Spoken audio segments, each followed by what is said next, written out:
আপনাদেরকে মনে রাখতে হবে, আপনি যা বন্ধ প্রথম যা করছেন সেটা কিসের বিনিময়ে করছেন, এটা বিজ্ঞান ভিত্তিক ভাবে স্বচ্ছভাবে আমাদের সামনে তুলে দেন। আরেকটা হচ্ছে আপনি যেটা বন্ধ করবেন তা বন্ধ করার আগে এর উপর নির্ভরশীল মানুষ কিভাবে চলবে সেটা চিন্তা করতে লাগবে।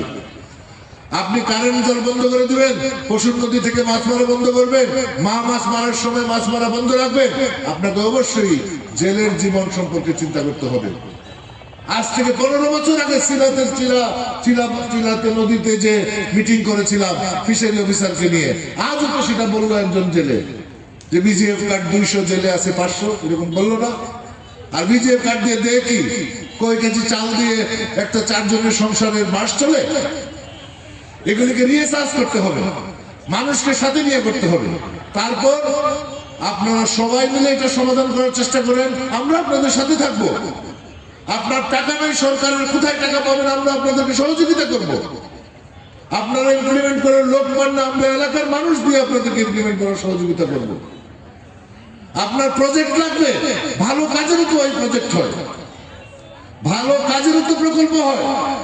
আপনি ভালো কাজের প্রকল্প করে আগ্রহের সাথে করেন।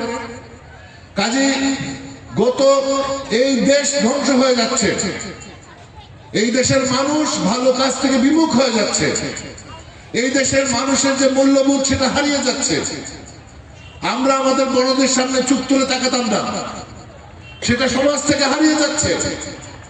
এটা আমেরিকা নয়, এটা বাংলাদেশ।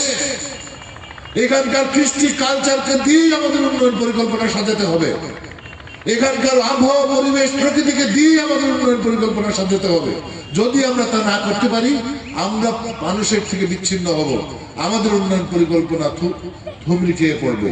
এক সময় যেমন এখানকার মানুষ তাদের স্বপ্ন দেখতো, এখন তো সেই স্বপ্ন ভেঙে গেছে। এখানে শুধু ভাঙেনি, সিঙ্গাপুরের স্বপ্ন মাতার বাড়িতে ভেঙেছে, সিঙ্গাপুরের স্বপ্ন ভেঙেছে পটুয়াখালীতে।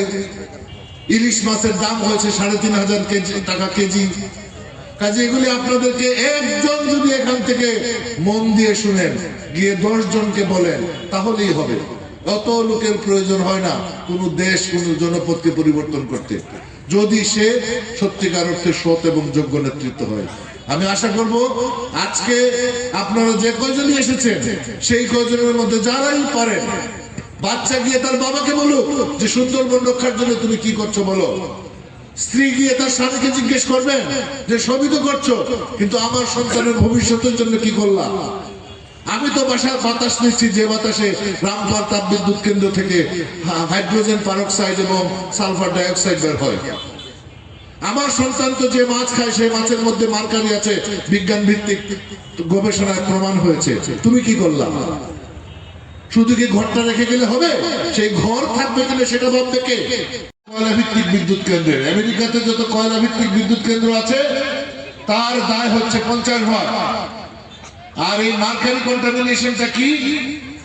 যে মা পেটে বাচ্চা নিয়ে যে মাছটা খেলো, সেই মাছের মধ্যে যদি মার্কারি থাকে তাহলে সেই মার্কারি তার শরীরে যায়। যদি যায়, সে যে সন্তান জন্ম দিবে, সেই সন্তান যখন বড় হতে থাকবে তখন তার ইন্টেলেকচুয়াল ডিসেবিলিটি হয়, বুদ্ধি প্রতিবন্ধী হতে। মারা একটু মনোযোগ দিয়ে শুনেন, এইবার বাচ্চারা একটু মনোযোগ দিয়ে শুনো। তখন সিজিআইএস যে প্রতিবেদন দিয়েছে মনিটরিং এর, সেটাতে বলেছে পশুর নদীতে মার্কারি পলিউশন সহনীয় মাত্রার চেয়ে 10 গুণ বেশি। আপনারা কে কে পশুর নদীর মাছ খান না? হাত তুলেন তো। আছে কেউ পশুর নদীর মাছ খান না? যদি মাছ একবারে না খান তাহলে মাংস খান, সেটা আলাদা বিষয়। তাহলে এখন আপনারা বলেন সুন্দরবনকে আমার বেশি ভালোবাসা উচিত না আপনাদের বেশি ভালোবাসা উচিত?